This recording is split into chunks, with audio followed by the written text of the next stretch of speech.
ప్రార్థన చేసుకుందాం. పరలోకముందున్న మా కన్న తండ్రి, మీ ఘనమైన ఉన్నతమైన మహోన్నతమైన నామానికి స్తుతులు స్తోత్రాలు చెల్లించుకుంటున్నాను. ఆయన ఇంతవరకు మీ సజీవమైన రెక్కల చోటును మమ్మల్ని భద్రపరిచి మీరు కాపాడిన విధానాన్ని బట్టి స్తోత్రాలు. ఆయన వాక్యం చెప్పుచూ ఉండగా తండ్రి, మీ పరిశుద్ధాత్మ సహాయాన్ని నాకు దయచేయండి. ఆయన నన్ను మరుగుపరచండి. ఆయన మీ నామానికి తండ్రి మేము ఎల్లప్పుడూ మహింపరిచే వారు ఉండడానికి కృప దయచేయండి. వినిచున్న ప్రతి ఒక్కరికి గ్రహించగలిగే శక్తిని దయచేయండి. ప్రతి ఒక్కరిని తండ్రి మీ పాదాల చెంత పెట్టుకుంటూ మీ ప్రియకుమారుడిని యేసుక్రీస్తు వారి నామాన ఈ ప్రార్థనా మనవులు సమర్పించుకుంటున్నాం మా కన్న తండ్రి. ఆమెన్. పిలిపిలికి రాసిన పత్రిక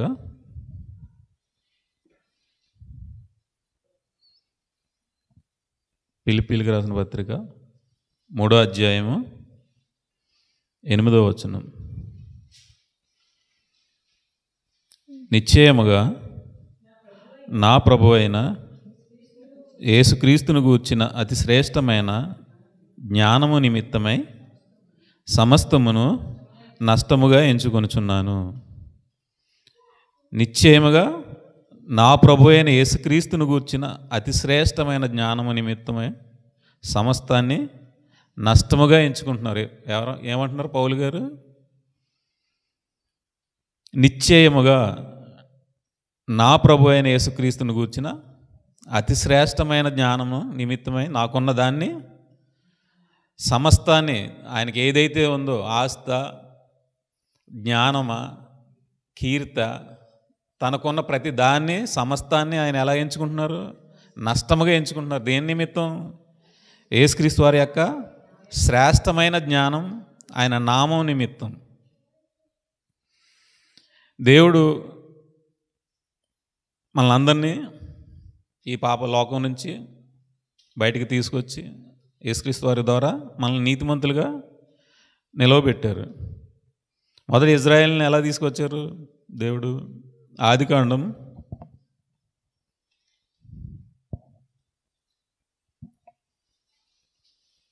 15వ అధ్యాయము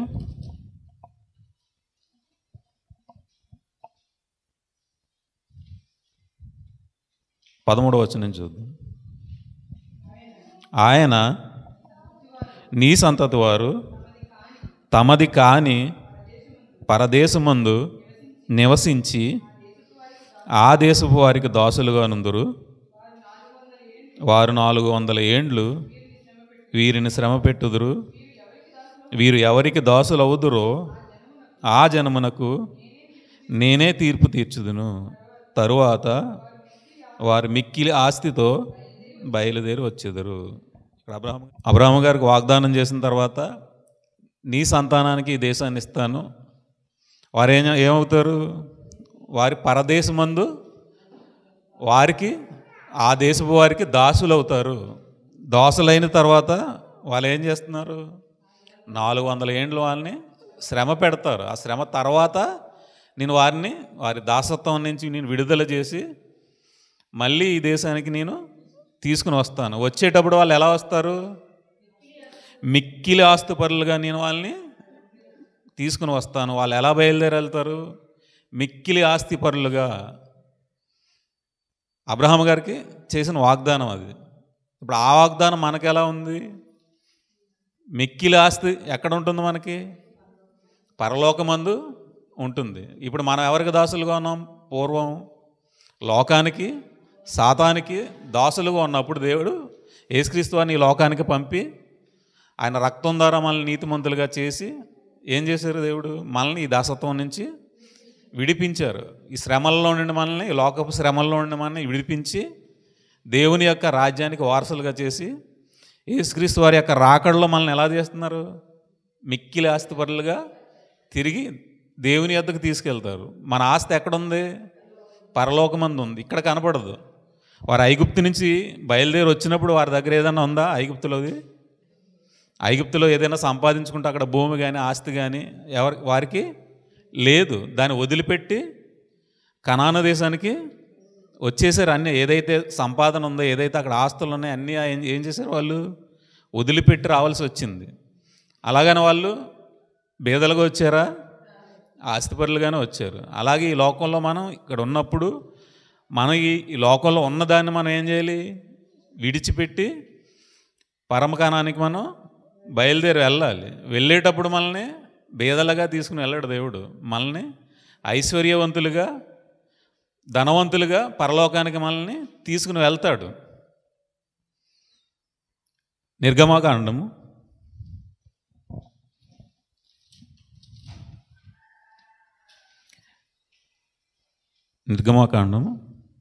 12వ అధ్యాయము 21వ వచనం. ఇక్కడ కనానుకు తీసుకెళ్ళేటప్పుడు మోషే గారు ఫరో దగ్గరికి తీసుకుని అక్కడి నుంచి ఫరో గారితో మాట్లాడి బయలుదేరి వచ్చేటప్పుడు ఆ వచ్చే ముందు దేవుడు ఏం చేశాడు? ఇజ్రాయిల్కి ఒక నిబంధన ఇచ్చాడు దేవుడు. ఆ నిబంధన ఏంటి? కాబట్టి మోషే ఇజ్రాయేల్ పెద్దలందరినీ పిలిపించి వారితో ఇట్లా, నేను మీరు మీ కుటుంబంలో చొప్పున మందలో నుండి పిల్లను తీసుకొని పస్కా పశువును వధించుడి, మరియు ఇస్సోపు కుంచె తీసుకొని పల్లెములో ఉన్న రక్తంతో దాన్ని ముంచి ద్వారబంధపు పై కమ్మిని 2 నిలువ కమ్ములకును పల్లెములోని రక్తమును తాకింపవలను. తరువాత మీలో ఎవరును ఉదయం వరకు తన ఇంటి ద్వారము నుండి బయలు వెళ్ళకూడదు. యెహోవా ఐగుప్తీయులను హతము చేయుటకు దేశ సంచారం చేయుచు ద్వారబంధపు పై కమ్మి మీదను 2 నిలువ కమ్ముల మీదను ఉన్న రక్తంను చూచి యెహోవా ఆ తలుపుని దాటిపోవును. మిమ్మును హతము చేయుటకు మీ ఇండ్లలోనికి సంహారకుని చోరనీయుడు. అంటే ఇక్కడ ఏం చెప్తున్నాడు మోసే గారితో దేవుడు? ఇజ్రాయెల్ అందరినీ వాళ్ళ కుటుంబాల చొప్పున ఇంట్లో ఉండి ఒక గొర్రె పిల్లని వధించి దాని రక్తాన్ని మీ గుమ్మాలకి ద్వారబంధాలకి ఆ రక్తాన్ని కనపడేలాగా, బయటకు కనపడేలాగా కమ్మిలకి దాన్ని రాయమన్నాడు. ఇప్పుడు మనల్ని ఏమని చెప్తున్నారు దేవుడు? యేసుక్రీస్తు వారి యొక్క రక్తాన్ని ఆశ్రయించి ఆ రక్తంలో కడగబడి మీ కుటుంబాల చొప్పున ఇక్కడ కుటుంబాల చొప్పున మీరు ఇంట్లో ఉండి మీరు లోపల దాక్కుని ఉండండి. సంహారకుడిని మీ ఇంట్లోనికి చొరనీయకుడి. ఎప్పుడు సంహారకుడు ఎప్పుడు రాడు?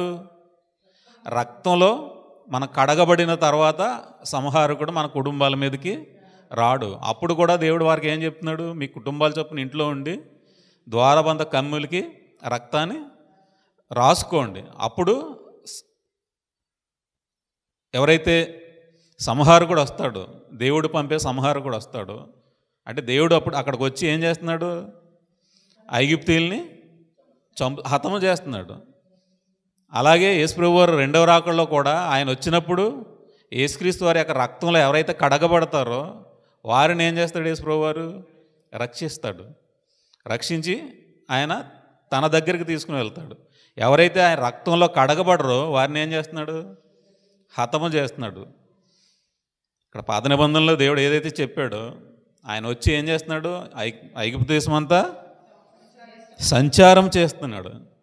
అలాగే యేసుక్రీస్తు వారు 2వ రాకడలో కూడా ఏమవుతుంది? ఈ లోకమంతా ఆయన దూతలను పంపి ఎవరైతే ఆయన రక్తంలో కడగబడ్డారో వాళ్ళని రక్షిస్తున్నాడు. ఎవరైతే రక్తంలో కడగబడలేదో వాళ్ళు ఏమవుతున్నారు? వారి పాపాల నిమిత్తం వారు నాశనానికి వెళ్ళిపోతున్నారు.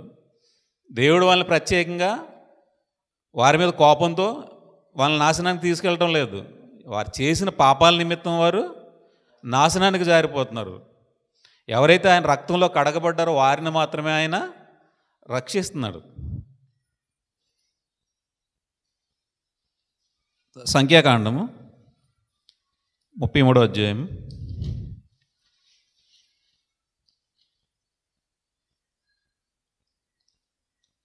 3వ వచనం.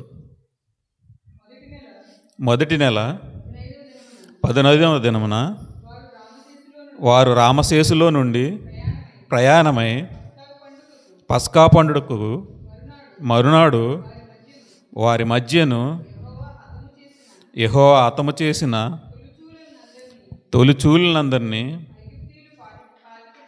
ఐగుప్తీయులు పాతిపెట్టుచుండగా ఇజ్రాయేలీలు ఐగుప్తీయులందరి కన్నుల ఎదుట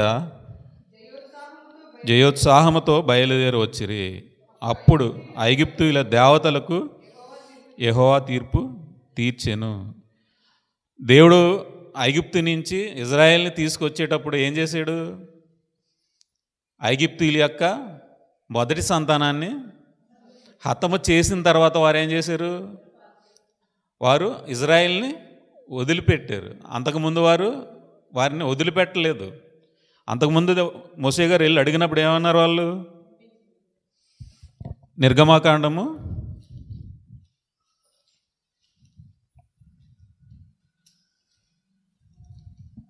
5వ అధ్యాయము 8వ వచనం.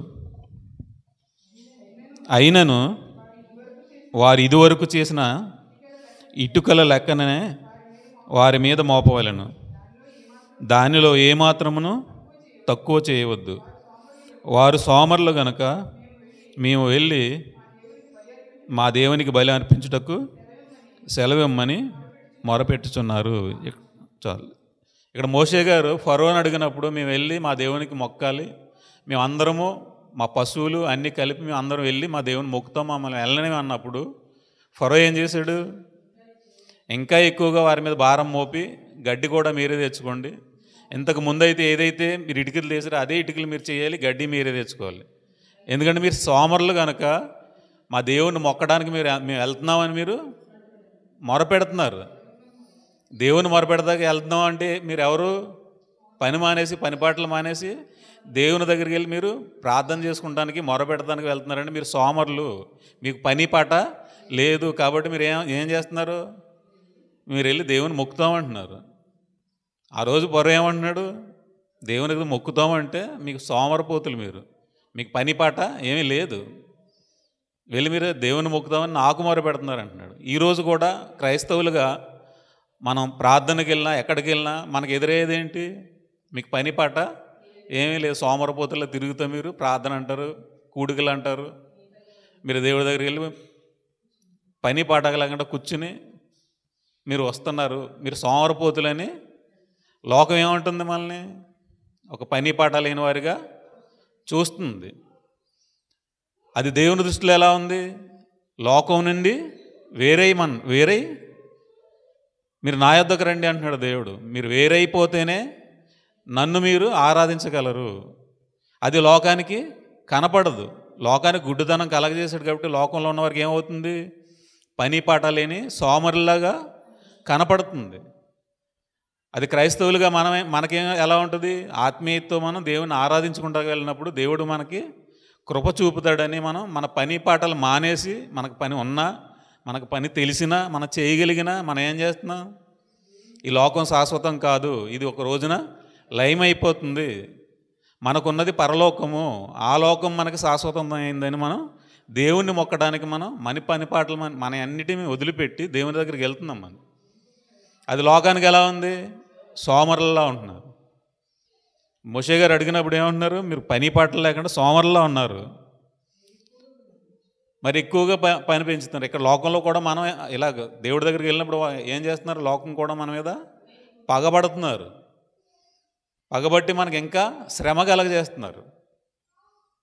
ఏమన్నాడు దేవుడు? మీరు శ్రమ అనుభవించిన తర్వాత మీకు మేలు ఉంటుంది, కాబట్టి మీరు శ్రమ పడ్డా ఇబ్బంది పడొద్దు. నిర్గమకాండము 10వ అధ్యాయము. ఇక్కడ ఫరో మనసు కఠినపరిచిన తర్వాత దేవుడు ఆ దేశాన్ని ఆ దేశంలో ఉన్న దేవతలకి ఏం చేశాడు? దేవుడు తీర్పు తీర్చి ఆ దేశం అంతా ఏం చేశాడు? ఆ 10 అద్భుతాల్లో ఆ ఐగుప్తు దేశం అంతా ఏమైపోయింది? నాశనం అయిపోయింది, పిల్లలు చనిపోయారు. అయినా ఫరో ఏం చేస్తున్నాడు? విడిచిపెట్టలేదు. అప్పుడు వచ్చి ఆ దేశపు వారు ఏమంటున్నారు? 7వ వచనం. అప్పుడు ఫరో సేవకులు అతన్ని చూచి, ఎన్నాళ్ళ వరకు మనకు ఉరిగా ఉండును, వీడు మనకు ఉరిగా ఉండును. తమ దేవుడైన యెహోవాను సేవించుటకు ఈ మనుషులను పోనిమ్ము. ఐగుప్తు దేశము నశించినదని నీకింకనూ తెలియదా అనిరి. ఇక్కడ ఏమంటున్నారు? సేవకులు వచ్చి ఫరోతో మాట్లాడుతున్నారు, రాజుతో. నీకు ఇంకా బుద్ధి లేదా? మన దేశం అంతా నాశనం అయిపోతుంది, మన పంట అంతా నాశనం అయిపోయింది, మనం నాశనం అయిపోతున్నాం. వీళ్ళు ఇక్కడ ఉన్నంత వరకు, ఈ మనిషి ఇక్కడ ఉన్నంత వరకు మనకి ఎలా ఉంటుంది? ఇది ఉరిగా ఉంది, మనం చనిపోతాము, నాశనం అయిపోతున్నాము, నీకు ఇంకా కనపడడం లేదు. వీరు ఇక్కడ ఉన్నంత వరకు మనకి ఎలా ఉంటుంది? ఉరిగా ఉంటుంది. వీళ్ళని పోనివ్వండి. వీళ్ళు ఏదైతే దేవుణ్ణి మొక్కుంటున్నాడో ఆ దేవుణ్ణి మొక్కునేవాడిని, మనకొద్దు అది. వీళ్ళ వల్ల మనం ఏమైపోతున్నాం? నాశనం అయిపోతున్నాం అంటున్నాడు. ఈరోజు కూడా ప్రపంచంలో క్రైస్తవులను ఏం చేస్తున్నారు? దేవుణ్ణి ఆరాధించకుండా ఆపుతున్నారు, చర్చిల్ని తగలబెడుతున్నారు, క్రైస్తవుల్ని చంపుతున్నారు. అయినా క్రైస్తవులు శాంతియుతంగానే ఉంటున్నారు. ఇక్కడ ఏమవుతుంది? వారి దేశం ఏమైపోతుంది? నాశనం అయిపోతుంది, నశించిపోతున్నారు. వాళ్ళు నశించిపోతున్న సంగతి వారికి తెలియటం లేదు. వాళ్ళు నశించిపోయినా సరే ఏమంటున్నారు? ఇంకా ఇంకా హింసలకి గురి చేస్తున్నారు. వారికి ఎప్పుడు తెలుస్తుంది? పూర్ణంగా నాశనం అయిపోయిన తర్వాత, తమ తొలిచూలు పిల్లలు చనిపోయిన తర్వాత ఏం చేశారు? అప్పుడు కానీ పంపలేదు వాళ్ళు. అప్పటి వరకు నాశనం అయిపోతున్న సంగతి వారికి తెలియలేదు. అలాగే ఈరోజు కూడా ప్రపంచంలో అదే జరుగుతుంది. అప్పుడు జరిగింది అదే, ఇప్పుడు జరిగేది కూడా అదే. వారు ఏమనుకుంటున్నారు? వీళ్ళని వాడుకుంటున్నాం, వీళ్ళ చేత మనం పని చేయించుకుంటున్నాం, వీళ్ళు మనకి బానిసలుగా ఉంటారు, వీళ్ళ చేత మనం పని చేయించుకుందామని ఏదైతే ఆలోచనలో ఉన్నారో, దేవుడు ఏం సెలవిస్తున్నాడు? వారు మీకు బానిసలు కాదు, వారు నా పిల్లలు. వారిని నన్ను ఆరాధించుకున్నటకు వాళ్ళని విడిచిపెట్టండి. విడిచిపెట్టకపోతే మీ దేశం నాశనానికి వెళ్ళిపోతుంది, మీరు నాశనం అయిపోతారు అని దేవుడు వాక్యం ద్వారా సెలవిస్తున్నారు. ఇప్పుడు ప్రపంచంలో జరిగేది ఇదే. ప్రతి ఒక్కరిని ఏం చేస్తున్నారు? చంపుతున్నారు, చర్చలకు తగలబెడుతున్నారు, కూలుస్తున్నారు, ఆరాధనకు వెళ్ళకుండా అడ్డుకుంటున్నారు. తమ సొంత దేశం నాశనం అయిపోయినా వాళ్ళకి సాతాను వాళ్ళ మనోనేత్రాలు గుడ్డితనం కలిగజేసాడు కనుక వారికి అర్థం అవటం లేదు. ఒక పక్క నుంచి చెప్పుతున్నా దేశం నాశనం అయిపోతుంది, మీరు మేలుకోనండి, మమ్మల్ని మా ఆరాధన మమ్మల్ని చేసుకునేవాడిని అని క్రైస్తవులు చెప్పినా వినటం లేదు. అయినా వాళ్ళకి దేశం నాశనం అయిపోతున్న సంగతి కూడా వారికి అర్థం అవటం లేదు. ఆ రోజైతే ఎలాగైతే నాశనం అయ్యిందో, ఐగుప్తు ఎలాగైతే నాశనం అయిందో, ఇప్పుడు కూడా ప్రపంచం అలాగే నాశనంలో ఉంది. ఎప్పుడైతే దేవుణ్ణి ఆరాధిస్తారో, ఎప్పుడైతే నిజమైన దేవుణ్ణి ఆరాధిస్తారో, సజీవుడైన దేవుణ్ణి ఎప్పుడైతే ఆరాధిస్తారో అప్పుడు మాత్రమే దేశం వర్ధిల్లుతుంది, సమృద్ధిగా ఉంటుంది. ఎప్పుడైతే దేవుణ్ణి ఆరాధించకుండా ఆపేరో అప్పుడు ఏమైపోతుంది? దేశం నాశనానికి వెళ్ళిపోతుంది, నశించిపోతుంది.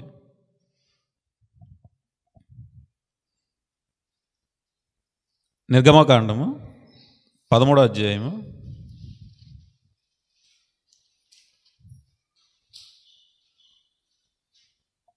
3వ వచనం. మోషే ప్రజలతో ఇట్లనెను, మీరు దాసగృహమైన ఐగుప్తు నుండి బయలుదేరి వచ్చిన దినమును జ్ఞాపకము చేసుకునుడి. యెహోవా తన బాహుబలము చేత దానిలో నుండి మిమ్మును బయటికి రప్పించెను, పులిసినదేదియు తినవద్దు. ఇక్కడ దేవుడు ఏం చెప్తున్నారు? మనుషుల శక్తి వలన ఇది జరగలేదు, ఇది దేవుని బాహుబలం చేత ఇది జరిగింది. మనుషుల వల్ల ఇది జరగదు, మనుషులు ఆపితే ఇది ఆగదు, మనుషుల వల్ల ఏమీ ఆగదు, వారి వల్ల అవ్వదు, ఇది దేవుని వల్ల మాత్రమే అవుతుంది. ఆ రోజు ఎలాగైతే ఐగుప్తీయుల్ని నాశనం చేసి కనాను దేశానికి ఇజ్రాయెల్ని ఎలాగైతే దేవుడు తన బాహుబలం చేత తీసుకొచ్చాడో, ఈరోజు ఎలా తీసుకొస్తున్నాడు? యేసుక్రీస్తు వారి శిలువ త్యాగం ద్వారా మనల్ని పాపం నుంచి రక్షించి తన యొద్దకు ఆయన ద్వారా తీసుకుని వస్తున్నాడు. ఈ తీసుకువెళ్ళే క్రమంలో ప్రజలను ఆపాలంటే ఎవరి వల్ల కాదు, ఇది దేవుని యొక్క శక్తి వల్ల మాత్రమే అవుతుంది. కొరింథీయులకు రాసిన మొదటి పత్రిక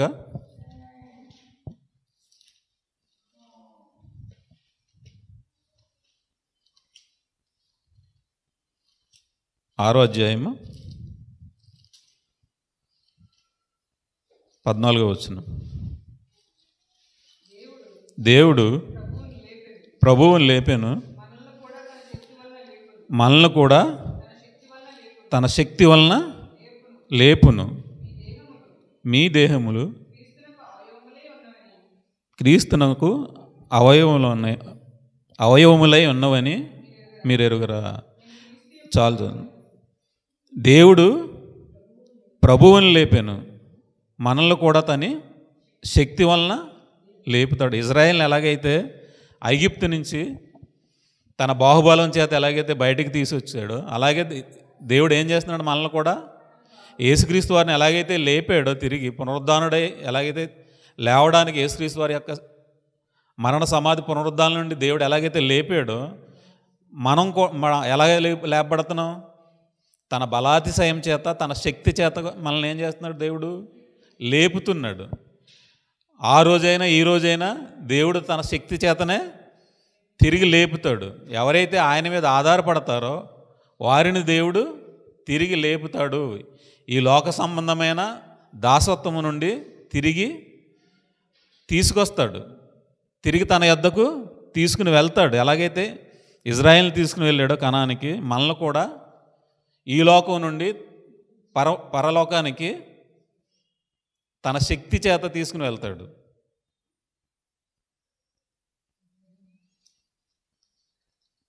నిర్గమకాండం 12వ అధ్యాయము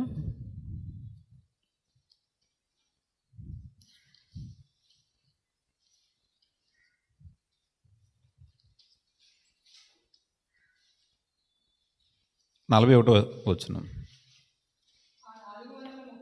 ఆ 430 సంవత్సరములు గడిచిన తర్వాత జరిగినదేమనగా, ఆ దినమందే యెహోవా సేనలన్నీ ఐగుప్తు దేశములో నుండి బయలుదేరిపోయాను. ఇజ్రాయేల్ ఐగుప్తులో ఉన్నంత వరకు దేవుని యొక్క సేనలు ఎక్కడున్నాయి? ఐగుప్తులో ఉన్నాయి. ఎప్పుడైతే ఇజ్రాయేల్ ఐగుప్తు నుంచి బయలుదేరి బయటకు వచ్చేసారో, ఆ దేవతలకు తీర్పు తీర్చబడ్డదో, అప్పుడు ఏమైంది? దేవుడు సేనలన్నీ ఐగుప్తు నుండి బయటకు వచ్చేసినాయి. అలాగే ఇప్పుడు దేవుడి సేనలన్నీ ఎక్కడున్నాయి? ఈ లోకంలో దేవుని ప్రజల వైపు, దేవుని ప్రజల వెనక ఉన్నాయి. దేవుడు వాన్ని కాపలా ఉంచాడు ప్రతి ఒక్కరికి. ఎప్పుడైతే యేసుక్రీస్తు వారి యొక్క రెండో రాకడ వస్తుందో, ఆయన ఎప్పుడైతే వస్తారో అప్పుడు ఏమవుతుంది? ఆయన యొక్క సేనలన్నీ ఏమైపోతున్నాయి? తిరిగి దేవుని యొద్దకు వెళ్ళిపోతాయి. అప్పుడు ఏమవుతుంది? ఈ లోకం లయం అయిపోతుంది, నాశనం అయిపోతుంది. యేసుక్రీస్తు వారి యొక్క రాకడ వరకు ఈ సేనలు ఇక్కడ ఉంటాయి. అప్పటి వరకు ప్రజలకు ఏ ఇబ్బంది ఉండదు. ప్రజలు ఏమనుకుంటున్నారు? ఇది మా బాహుబలం చేత, మా శక్తి చేత, మా వలన మాత్రమే ఇది అయ్యింది అనుకుని వారు ఏమవుతున్నారు? వారి అధికార బలంతోనో, వారి గర్వంతోనో, వారి అహంకారంతోనో ప్రజలను ఏం చేస్తున్నారు? దాసత్వంలోనికి తీసుకువెళ్తున్నారు. దేవుడు ఏమంటున్నాడు? ఈ దాసత్వంలోకి మీరు వెళ్ళినా నేను మళ్ళీ మిమ్మల్ని తిరిగి లేపుతాను. మీరు ఎంత మాత్రము భయపడొద్దు. శ్రమ పెడతారు, శ్రమ పెట్టినా మిమ్మల్ని మళ్ళీ తిరిగి కనానుకు తీసుకుని వెళ్తాను. అబ్రహాం గారికి ఏ వాగ్దానం చేశారు?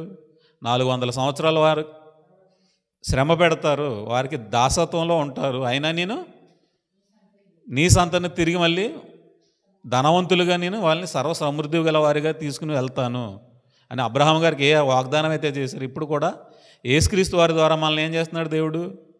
ఈ లోకమనే ఐగుప్తు నుండి పరమకనానుకి ధనవంతులుగా తీసుకుని వెళ్తానంటున్నాడు. ఈ లోకంలో ఉన్న దేవతలకి ఆల్రెడీ తీర్పు జరిగిపోయింది. యేసుక్రీస్తు వారి యొక్క శిలువ త్యాగం ద్వారా సాతాను ఏం చేశాడు? తొక్కేశాడు. వాడికి పవర్ ఏమీ లేదు. అయినా ఏమవుతుంది? వాళ్ళు ఇంకా వాళ్ళ అధికారాన్ని చూపించుకుంటున్నారు. వాళ్ళ అధికారాన్ని చూపించుకున్న వాళ్ళ నాశనాన్ని వాళ్ళు తెచ్చుకున్నారు తప్ప దేవుని పిల్లలకి మాత్రం ఏమాత్రం ఏమీ అవ్వదు. దేవుడు ఒక్కడే, ఆయన మాత్రమే మనం ఆరాధించాలి. ఆయన ద్వారా మాత్రమే మనకి రక్షణ. యోహాను సువార్త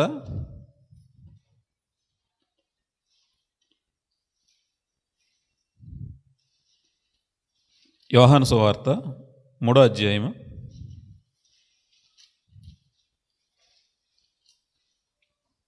17వ వచనం. లోకము తన కుమారుని ద్వారా రక్షణ పొందుటకే గాని లోకమునకు తీర్పు తీర్చుటకు దేవుడు ఆయన లోకములోనికి పంపలేదు. యేసుక్రీస్తు వారు దేని నిమిత్తం వచ్చారు? ఇక్కడ నశించిపోతున్న దాన్ని వెదకి రక్షించడానికి మనిషి కుమారుడు ఈ లోకానికి వచ్చాడు. దేవుడు ఎందుకు పంపాడంటే లోకమును తన కుమారుని ద్వారా రక్షణ పొందడానికే కానీ ఈ లోకానికి తీర్పు తీర్చడానికి ఆయన్ని పంపలేదు. ప్రతి ఒక్కరూ రక్షణలోనికి రావాలని, రక్షింపబడాలని, అందరినీ తన వైపుకి రావాలని, తన యుద్ధకు రావాలని, అందరినీ తన కుమారుని ద్వారా రక్షించాలని యేసుక్రీస్తు వారిని ఈ లోకానికి పంపించారు.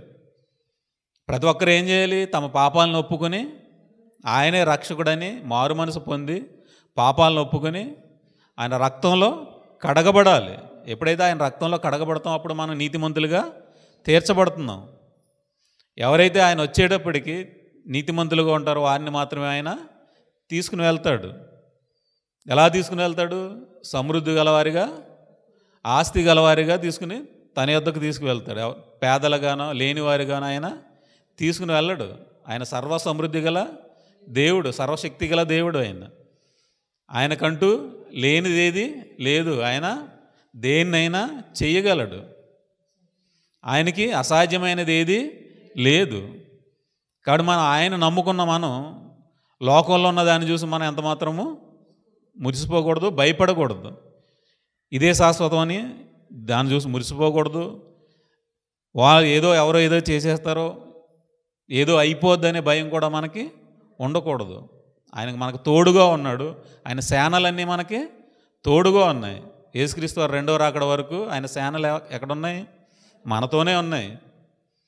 ఐగుప్తు నుంచి బయటకు వచ్చేసినప్పుడు సేనలు ఎవరు కూడా వచ్చేసినాయి? ఇజ్రాయెల్ కూడా వెళ్ళిపోయినాయి. ఇప్పుడు మన లోకంలోంచి బయటకు వచ్చేసినప్పుడు ఎవరు కూడా ఉంటాయి? మన కూడా ఉంటాయి, మన తోడుగానే ఉంటాయి. యేసుక్రీస్తు వారు ఎప్పుడైతే ఈ లోకానికి వస్తారో రెండో రాకడలో, అప్పుడు తిరిగి దేవుని యొద్దకు అన్నీ వెళ్ళిపోతే మనం కూడా వెళ్ళిపోతాం. సర్వ సమృద్ధి గలవారంగా మనం కూడా దేవుని యొద్దకి వెళ్ళిపోతాం, చేరుకుంటాం. ఈ లోకంలో ఉన్నదాన్ని చూసి మనం ఎంత మాత్రము మురిసిపోకూడదు, భయపడకూడదు. అపోస్తుల కార్యములు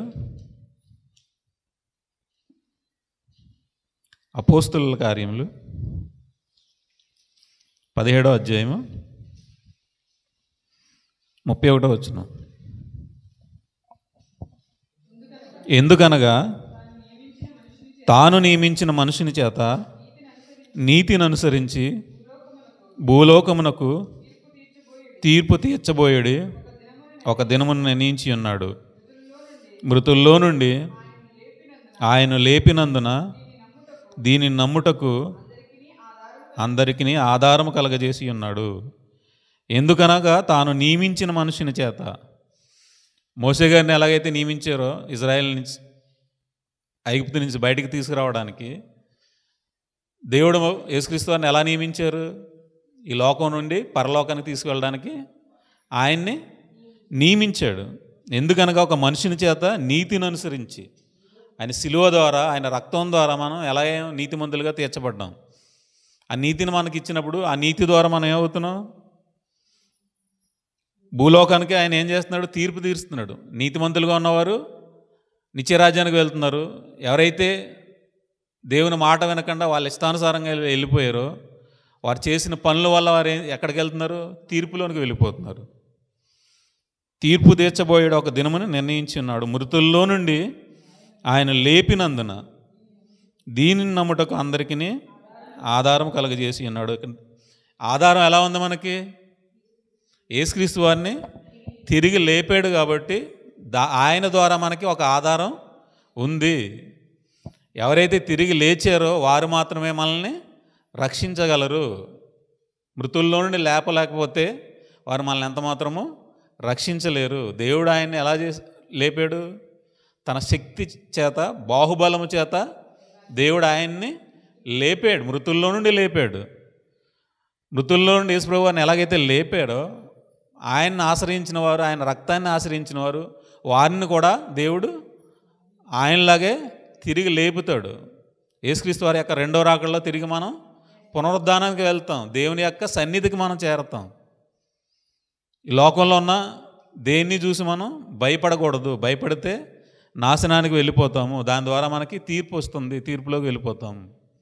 తీర్పులోకి వెళ్ళకుండా ఉండాలంటే, ఉగ్రతలోకి వెళ్ళకుండా ఉండాలంటే యేసుక్రీస్తు వారి యొక్క రక్తంలో మనం కడగబడాలి. యోహాను సువార్త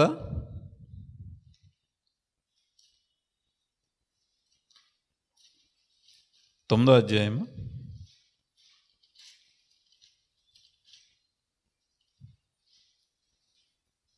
39వ వచనం.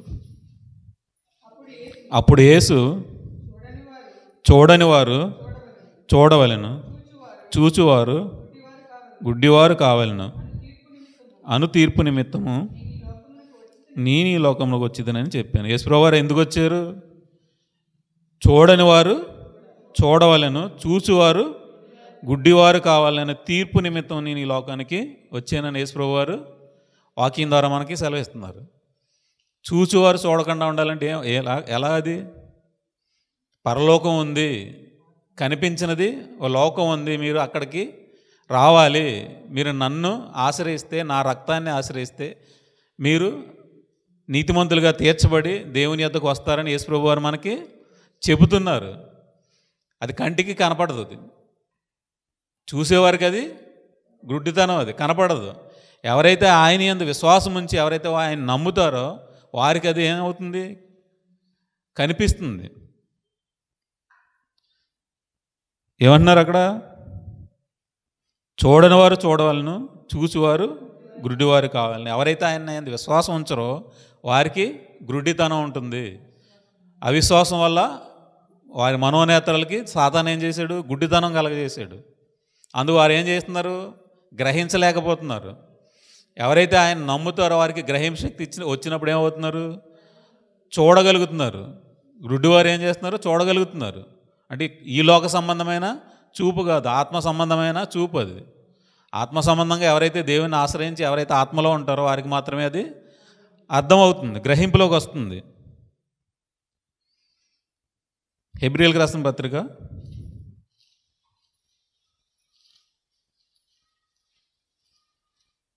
9వ అధ్యాయం 27వ వచనం. మనుషులు ఒక్కసారే మృతి పొందవాలని నియమింపబడను, ఆ తర్వాత తీర్పు జరుగును. మనుషులు ఎన్నిసార్లు చనిపోతారు? ఒక్కసారే చనిపోతారు. పుట్టి చనిపోయి అనేది లేదు. దేవుడిచ్చిన నియమం ఒకటే, మనుషులు ఒక్కసారే పుడతారు, ఒక్కసారే చనిపోతారు. చనిపోతే తీర్పు ఉంది. ఆ తీర్పులోనికి వెళ్ళకుండా, ఉగ్రతలోనికి వెళ్ళకుండా యేసుక్రీస్తు వారిని ఎవరైతే ఆశ్రయిస్తారో, ఆయన రక్తాన్ని ఎవరైతే ఆశ్రయిస్తారో వారికి మాత్రమే నిత్యజీవం ఉంది. ఎవరైతే ఆయన్ని ఆశ్రయించరో వారి పాపాల్లో వారు చనిపోతారో వారి నాశనానికి, తీర్పులోనికి వెళ్ళిపోతారు. తీర్పులోనికి వెళ్ళకుండా ఉండాలి, ఉగ్రతలోకి వెళ్ళకూడదు అంటే యేసుక్రీస్తు వారి యొక్క రక్తాన్ని ఆశ్రయించాలి. ఆయనే రక్షకుడు, ఆయన మాత్రమే మనల్ని రక్షించగలడు. ఆయన ద్వారానే మనకి నిత్యజీవం ఉందని ఎవరైతే విశ్వసిస్తారో వారికి మాత్రమే నిత్యజీవం. ఎవరైతే ఆయన్ని ఆశ్రయించారో, మాకు అవసరం లేదంటారో వారి తీర్పులోనికి వెళ్ళిపోతున్నారు. దేవుడు వారిని నాశనంలోకి పంపడం లేదు, ఎవరి పాపాల నిమిత్తం వారే వెళ్తున్నారు.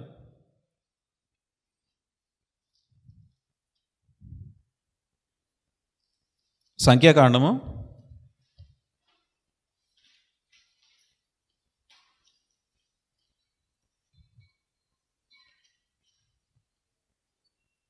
32వ అధ్యాయం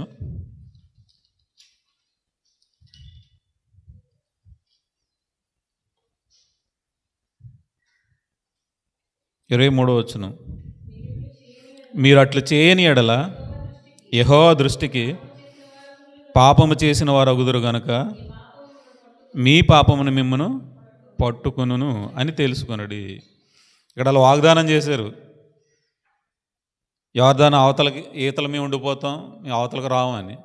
అప్పుడు మోషే గారు ఏమన్నారు వారితోటి, మీరు వారితో కూడా అవతలకు వచ్చి యుద్ధం చేసి ఆ దేశాన్ని కనాన్ని స్వతంత్రించుకున్న తర్వాత మీరు మళ్ళీ ఈతలు రావాలి, రాకుండా మీరు ఎక్కడ ఉండిపోతే మీరు పాపంలో పడిపోతారు అని. అలాగే మనకు కూడా ఇక్కడ దేవుడు ఏం చెప్తున్నాడు, ఇక్కడ యేసుక్రీస్తులో రక్షణ పొంది రక్షింపబడ్డ తర్వాత తమ రక్షణను కొనసాగించుకుంటూ తమ ఇష్టానుసారంగా బ్రతికితే దేవుడు ఏమంటున్నాడు, మీ పాపం మిమ్మల్ని పట్టుకుంటుంది, మీరు అందరూ రక్షింపబడాలనే తపన మీ దగ్గర ఉండాలి, అందరినీ ఈ యుద్ధంలో ముందుకి తీసుకుని వెళ్ళాలి, వారికి మీరు తోడుగా ఉండాలి. మేము రక్షింపబడిపోయాం, ఇంకా మాకు అవసరం లేదని మీరు ఈతలు ఉండిపోకూడదు. ఎక్కడున్నవారు అక్కడ ఉండిపోకుండా ఎవరైతే రక్షింపబడలేదో ఈ యుద్ధంలో ఎవరైతే ఉన్నారో వారికి మీరు తోడుగా ఉండి వారిని మీరు రక్షించండి. అప్పుడు మాత్రమే మీకు కనాను సొంతమవుతుంది. ఒకవేళ మీరు అందులో అలా రాకపోతే ఏమవుతుంది, పాపం యెహోవా దృష్టికి అది పాపం కాబట్టి ఆ పాపం ఏం చేస్తుంది, మిమ్మల్ని పట్టుకుంటుంది. ఎవరి పాపం వారినే పట్టుకుంటుంది తప్ప దేవుడు ఎవరిని పాపంలో పడవేయడు, నరకంలో పడవేయడు. ఎవరు చేసిన పాపం వారినే పట్టుకుంటుంది, అదే వారిని నాశనానికి తీసుకెళ్తుంది. దేవుడు ఏమంటున్నాడు, ఈ లోకం నుండి మీరు వేరే బయటికి రండి, వేరే బయటికి వచ్చి నేను చెప్పిన ఆజ్ఞల ప్రకారం బ్రతికితే మీరు రక్షింపబడతారు. యేసుక్రీస్తు వారిని ఈ లోకానికి రక్షించడానికే పంపాడు తప్ప నాశనానికి చేయడానికి మాత్రం ఎంత మాత్రం ఆయన్ని పంపలేదు. దేవుడు ఎవరిని నరకంలో పడవేయడు, ఆయన అందరినీ రక్షించడానికి వచ్చాడు. చాలామంది ఏమంటున్నారు, యేసుక్రీస్తుని నమ్మితే పరలోకం, నమ్మకపోతే నరకం అని చాలామంది చెబుతున్నారు. అది అన్యులు కూడా ఏమంటున్నారు, నమ్ముకుంటేనా దేవుడు, నమ్మకపోతే దేవుడు కాదా. ఎవరి పాపాలు వాళ్ళని పట్టుకుని ఎక్కడ తీసుకెళ్తున్నాయి, నాశనానికి తీసుకెళ్తున్నాయి. ఆ నాశనానికి పోకుండా యేసుప్రభు వారు ఏం చేశారు, ఇక్కడికి వచ్చి తన ప్రాణాన్ని పెట్టి సిలువలో త్యాగం చేసి ఆయన రక్తాన్ని ఇక్కడ దారబోసి నా రక్తం ద్వారా మీరు కడగబడండి. ఎప్పుడైతే యేసుక్రీస్తు వారి యొక్క రక్తంలో మనం కడగబడతాం అప్పుడు నీతిమంతులుగా మనం తీర్చబడతాము. అప్పుడు మాత్రమే నాశనాన్ని నుండి తప్పింపబడతాము. మరణదూత మనల్ని ఏమాత్రము సమీపించదు.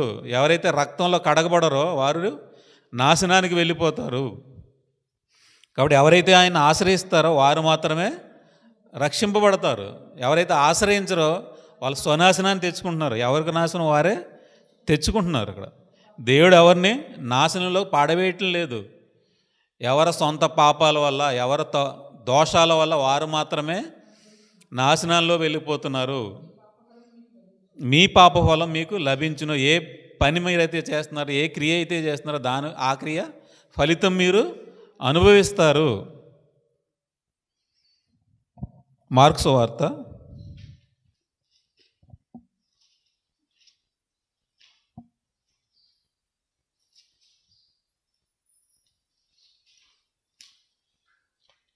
10వ అధ్యాయము.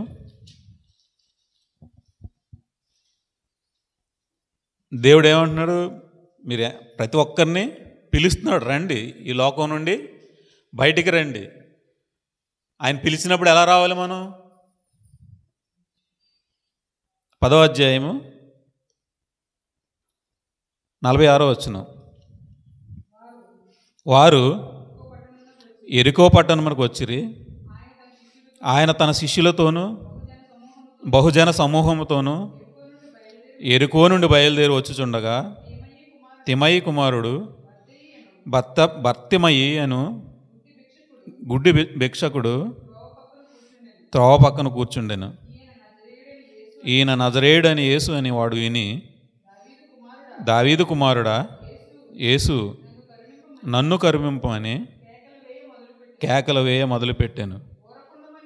ఊరకుండమని అనేకులు వాడిని గద్దించిరు కానీ వాడు, దావీదు కుమారుడా నన్ను కరుణింపు అని మరీ ఎక్కువగా కేకలు వేశాను.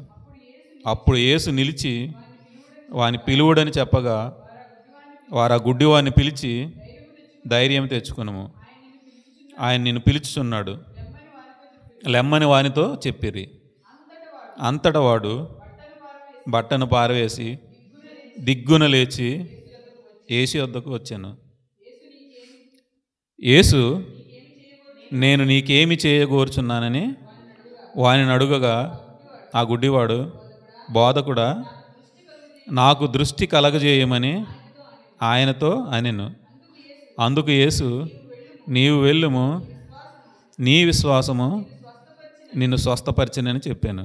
వెంటనే వాడు త్రోవన ఆయన వెంట చూపు పొంది వెళ్ళాను. ఇక్కడ ఆ గుడ్డివాడు ఏం చేస్తున్నాడు? ఆ మాట విని యేసుప్రభుని, దావీదు కుమారుడా, నన్ను కరుణింపు అని కేకలు వేస్తున్నాడు. మరీ ఎక్కువగా కేకలు వేసి పిలుస్తున్నాడు, నన్ను కరుణించు అని. చుట్టుపక్కల వాళ్ళు ఏమంటున్నారు? మాట్లాడకు, ఊరుకో అంటున్నాడు. ఇక్కడ మనం కూడా దేవుని గురించి కేకలు వేసేటప్పుడు ప్రజలు ఏం చేస్తారు? వాళ్ళకి నచ్చదు కేకలు వేయడం. వద్దు, కేకలు వేయకు. కేకలు వేస్తే వాళ్ళకి నచ్చదు. అయినా కానీ ఏం చేస్తున్నాడు అతను? మరీ ఎక్కువగా కేకలు వేస్తున్నాడు.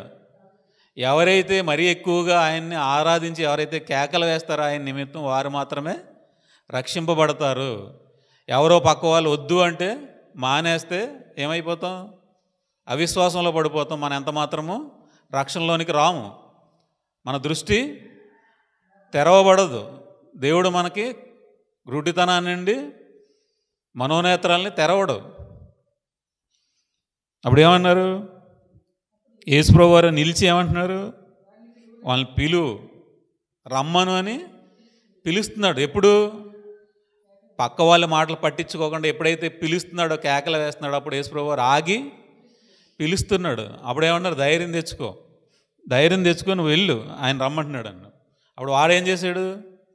పిలిచిన వెంటనే అంతటి వాడు బట్టను పారవేసి దిగ్గున లేచి యేసు యొద్దకు వెళ్ళాను. వాడు ఏం చేస్తున్నాడు? చేతిలో ఉన్నదాన్ని పక్కన పాడేశాడు. అంతే, వెంటనే పాడేసి ఏం చేశాడు? వెంటనే దిగ్గున లేచి ఆయన యొద్దకు వెళ్ళాడు. ఇప్పుడు మనల్ని పిలిచినప్పుడు, ఈ లోకంలో నుండి బయటకు రమ్మన్నప్పుడు మనం ఏం చేస్తున్నాం? ఇవన్నీ చక్కబెట్టుకున్న తర్వాత, ఇవన్నీ అనుభవించిన తర్వాత నేను వస్తాను, అప్పుడు వరకు నువ్వు అక్కడే ఉండు అని మనం అంటున్నాం. అతను ఏం చేశాడు? గుడ్డితనం ఉన్నవాడు వెంటనే చేతిలో ఉన్న ఏదైతే ఉందో తనకు బరువు పక్కన పాడేశాడు. ఏదైతే మన చేతిలో ఇప్పుడు ఉందో, ఆస్త, ఐశ్వర్యం, కీర్త, దాన్ని వదిలిపెట్టి మనం వెంటనే రాగలుగుతున్నావా? వచ్చే అంత ధైర్యం మనకుందా? ధైర్యం తెచ్చుకో. ధైర్యం తెచ్చుకుని ఆయన పిలుస్తున్నాడు, వెళ్ళు అంటున్నాడు. ఇప్పుడు మనల్ని పిలిచేటప్పుడు మనం ఎంత ధైర్యంగా ముందుకు వెళ్తున్నాం? మన చేతిలో ఉన్నదాన్ని ఎంత వదులుకోగలుగుతున్నాం? వెంటనే వెళ్తున్నామా? లేట్ చేస్తున్నామా? వెంటనే వెళ్తే ఏమవుతుంది? అప్పుడు యేసుప్రభు వారు ఏమంటున్నారు? నీకేం కావాలి? నేనేం చేయాలని నువ్వు అనుకుంటున్నావు అంటే, నాకు దృష్టి కలగజేయి అంటున్నాడు. ఇప్పుడు మన అందరికీ ఏముంటుంది? లోకంలో ఉన్న ప్రతి ఒక్కరికి మనోనేత్రాలకి గుడ్డితనం ఉంటుంది. అది మనకు కూడా ఉందో లేదో అని మనల్ని పరీక్షించుకోవాలి.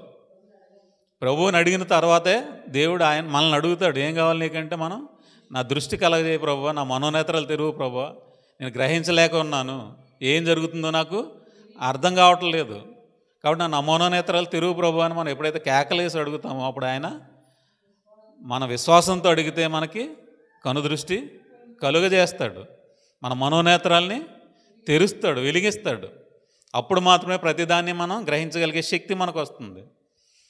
ఎప్పుడది దేవుని యందు విశ్వాసం ఉంచి ఎప్పుడైతే మనం అడుగుతామో మనుషుల్ని పట్టించుకోకుండా, అప్పుడు మాత్రమే మనకి కృప లభిస్తుంది. దేవుని యొక్క కృపలో మనం గ్రహించగలుగుతాము. ఎప్పుడైతే మనం లోకంలో ఉండి లోకంలో మనుషుల్ని పట్టించుకుంటామో మన మనోనేత్రాలు వెలిగింపబడవు, తెరవబడవు, గుడ్డితనంలోనే ఉండిపోతాం.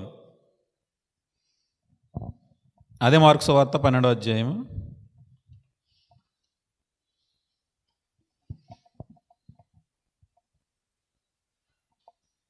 18వ వచనం. పునరుద్ధానం లేదని చెప్పాడు సద్దూకయ్యులు ఆయన యొద్దకు వచ్చి, బోధకుడా, తన భార్య బ్రతికి ఉండగా ఒకడు పిల్లలు లేక చనిపోయినలా వాని సహోదరుడు వాని భార్యను పెండ్లు చేసుకుని తన సహోదరునికి సంతానము కలగజేయవలని మోషే మాకు రాసి ఇచ్చాను. అంటే ఇక్కడ ఏమంటున్నారు వాళ్ళు సద్దుకయ్యులు? వాళ్ళకి ఏమీ లేదు, దేవుని యందు విశ్వాసం లేదు. దేవుని యందు విశ్వాసం లేని వారు వచ్చి ఏం అడుగుతున్నారు? యేసుప్రభు వారిని పునరుద్ధానం గురించి అడుగుతున్నారు. విశ్వాసం లేదు, నమ్మకం లేని వారు ఏం అడుగుతున్నారు? పునరుద్ధానంలో దేవుడు లేపుతాడని చెప్తున్నావు కదా. ఇక్కడ పెళ్లి చేసుకుంటే 7గురిని పెళ్లి చేసుకుంటే ఎవరికి భార్య అవుతుంది? ఎవరు పిల్లలు అవుతారు? ఎవరు కొడుకులు అవుతారు? ఎవరి భార్య అవుద్ది? ఎవరు భర్త అవుతారు? ఎవరు తల్లిదండ్రులు అవుతారని వచ్చి అడుగుతున్నారు. వారికి దేవుని యందు నమ్మకం లేదు, పునరుద్ధానం యందు నమ్మకం లేదు. ఆయన ఏమంటున్నారు? చనిపోయిన తర్వాత ఎవరెవరికి భార్యగా ఉంటారు, ఎవరెవరికి భర్తగా ఉంటారు, ఎవరెవరికి పిల్లలుగా ఉంటారని. అందుకు యేసుప్రభు వారు ఏమంటున్నారు? 24వ వచనం, అందుకు యేసు, మీరు లేఖనములను కానీ దేవుని శక్తిని కానీ ఎరుగకపోవటం వల్లనే పొరపడుచున్నారు. వారు మృతుల్లో నుండి లేచినప్పుడు పెండ్లు చేసుకొనరు, పెండ్లికి ఇయ్యబడరు, కానీ పరలోకమందున్న దూత వలె ఉందురు. ఎలా ఏమంటున్నారు అక్కడ? మృతుల పునరుద్ధానంలో ఏముంటుంది? అక్కడ వరుసలు ఉండవు, ఇవి ఉండవు. అందరూ ఎలా ఉంటారు? దేవదూతల వలె ఉంటారు. అక్కడ పెళ్లి చేసుకుంటాం, పెళ్ళికి ఇచ్చుకుంటాం. ఇంకా అక్కడ ఏదో వేరే వేరే ఉండవు. ఈ లోక సంబంధమైన ఈ కోరికలు, మానవ సంబంధమైన కోరికలు అక్కడ ఎంత మాత్రము ఉండవు. అక్కడ ఆనందం ఉంటుంది, సంతోషం ఉంటుంది. తిరిగి లేచిన తర్వాత దేవుడు అందరినీ ఒకేలాగా ఉంచుతాడు. దేవదూతల వలె ఉంటారు, అందరూ కుమారుల్లా ఉంటారు. ఇక్కడైతే స్త్రీ పురుషుడని భేదం ఉంది. చనిపోయి తిరిగి లేచిన తర్వాత భేదం ఉండదు, అందరూ ఆత్మలు దేవుని కుమారులుగా ఉంటారు. అక్కడ పెళ్ళిళ్ళు, పేరంటాలు ఇంకేమి ఉండవు. అక్కడ ఇక్కడ ఉన్నని చెప్పి ఈ ఆశతోనే, ఈ కోరికతోనే పరలోకాన్ని చూస్తే పరలోకం ఎంత మాత్రం మనకి అర్థం కాదు. వాళ్ళు ఏమంటున్నారు? మృతుల పునరుద్ధానం లేదని వాళ్ళు నమ్ముతున్నారు. వచ్చి అడుగుతున్నారు మృతుల్లోంచి లేచిన తర్వాత ఎలా ఉంటారు అంటే తెలుసుకోవాలని ఆశ ఉంది తప్ప వాళ్ళు పునరుద్ధానాన్ని నమ్మడం లేదు, దేవుణ్ణి నమ్మడం లేదు. లేఖనాలను కానీ దేవుని శక్తిని కానీ ఎంత మాత్రం వారు ఎరగటం లేదు, ఆయన శక్తిని ఆశ్రయించడం లేదు. వారు పొరపాటున ఏం చేస్తున్నారు? దేవుణ్ణి నమ్మలేకపోతున్నారు, లేఖనాన్ని చదవలేకపోతున్నారు, లేఖనాన్ని గ్రహించలేకపోతున్నారు. ఎందుకు? వారికి గుడ్డితనం ఉంది. వారి మనోనేత్రాలకు గుడ్డితనం కలగజేస్తే సాతాను కలగజేశాడు కాబట్టి ఏమవుతున్నారు? వాళ్ళు పునరుద్ధానం గురించి సంగతి వారికి తెలియటం లేదు, లేఖనాలు వాళ్ళు గ్రహించలేకపోతున్నారు. లేఖనాలను వాళ్ళు ఏం చేస్తున్నారు? తప్పుపడుతున్నారు. ఇది అలాగా, ఇది ఇలాగా, అది అలాగా, ఇదేంటి అదేంటి అని. మీరు లేఖనాలను కానీ దేవుని శక్తిని కానీ గ్రహిస్తే మీరు ఈ మాట అడగరు.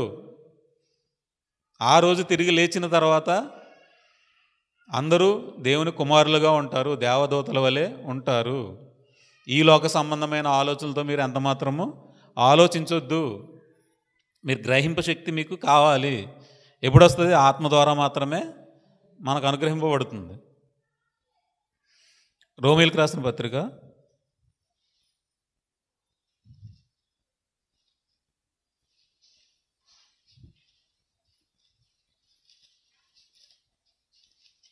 2వ అధ్యాయం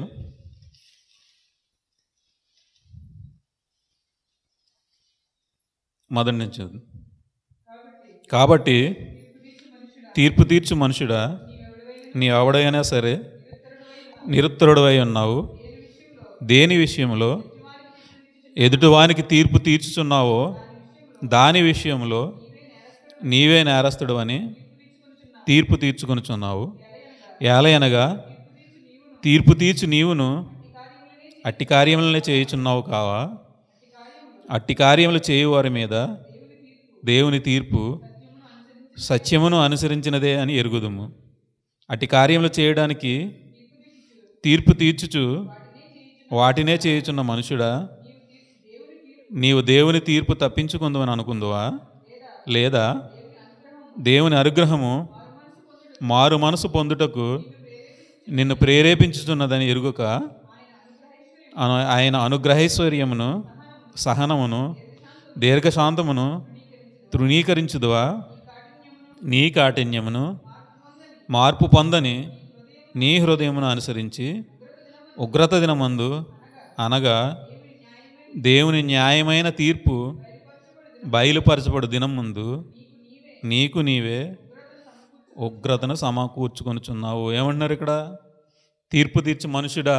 మనుషులు ఏం చేస్తారు? ప్రతి ఒక్కరికి తీర్పు తీర్చేస్తాడు. వాడు అలాంటి వాడు, వీడు ఇలాంటి వాడు, ఆమె అలాంటిది, ఈమె ఇలాంటిది అని ప్రతి ఒక్కరికి తామే నీతిమంతులుగా అనుకుని ఏం చేస్తున్నారు?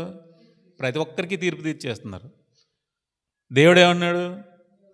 నువ్వు ఎవడవైనా సరే నిరుత్తరుడు, నీకు దగ్గర ఏ ఆధారం లేదు, నీకు ఉత్తరం ఇవ్వడానికి ఏ ఆధారం లేదు, వారిని ఏదైతే తీర్పు తీస్తున్నావు నీవు కూడా అలాంటి వాడివే. నువ్వేమన్నా గొప్ప బుద్ధిమంతుడు, నీతిమంతుడివి కాదు, నువ్వు అలాంటి వాడివే. తీర్పు నువ్వు తీర్చొద్దు. ఏలే అనగా తీర్పు తీర్చి నీవును అట్టి కార్యములు చేయుచున్నావు కావా? అట్టి కార్యములు చేయువారి మీద దేవుని తీర్పు సత్యమును అనుసరించదనే ఎరుగుదుము. దేవుని తీర్పు సత్యమును అనుసరించినదే అని ఎరుగుదుము. ఎవరైతే తీర్పు తీరుస్తారో వారికి కూడా అదే తీర్పు తీర్చబడుతుంది. సత్యం ఎప్పుడు మారదు. ఆయన వాక్యం ఎల్లప్పుడూ నిలుస్తుంది.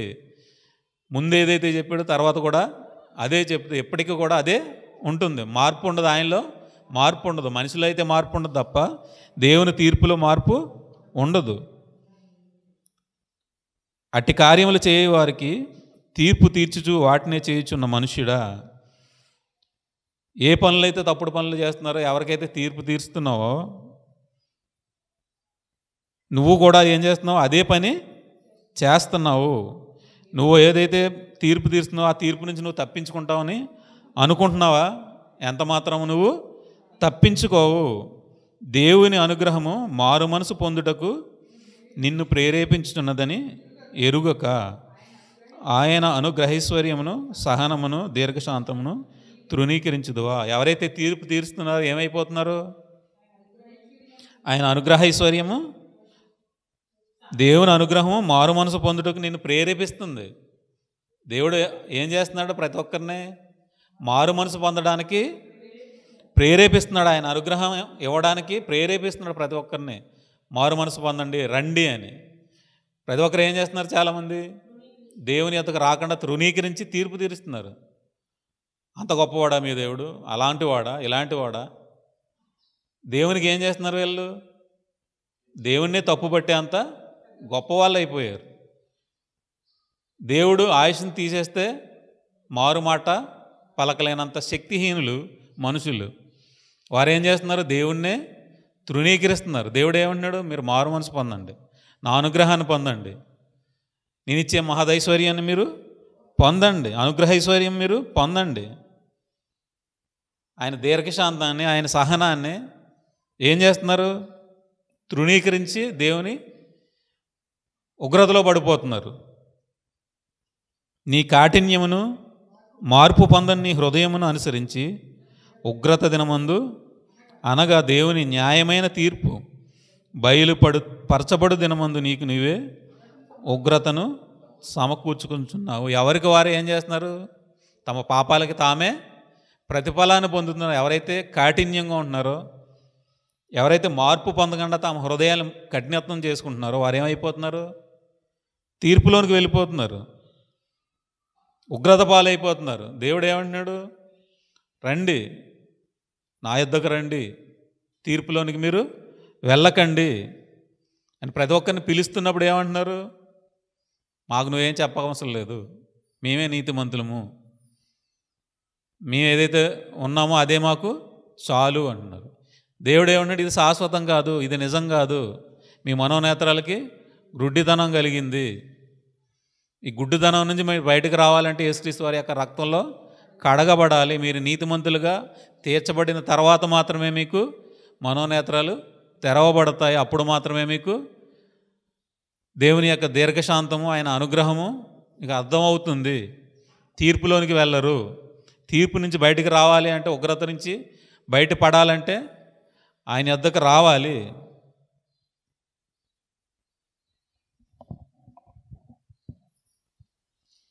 ఫిలిప్పీయులకు రాసిన పత్రిక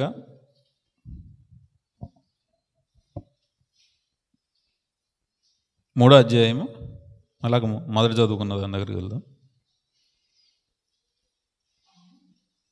ఫిలిప్పీయులకు రాసిన పత్రిక 3:8 నిశ్చయముగా నా ప్రభు అయిన యేసుక్రీస్తును గూర్చిన అతి శ్రేష్టమైన జ్ఞానము నిమిత్తమై సమస్తమును నష్టముగా ఎంచుకొనుచున్నాను.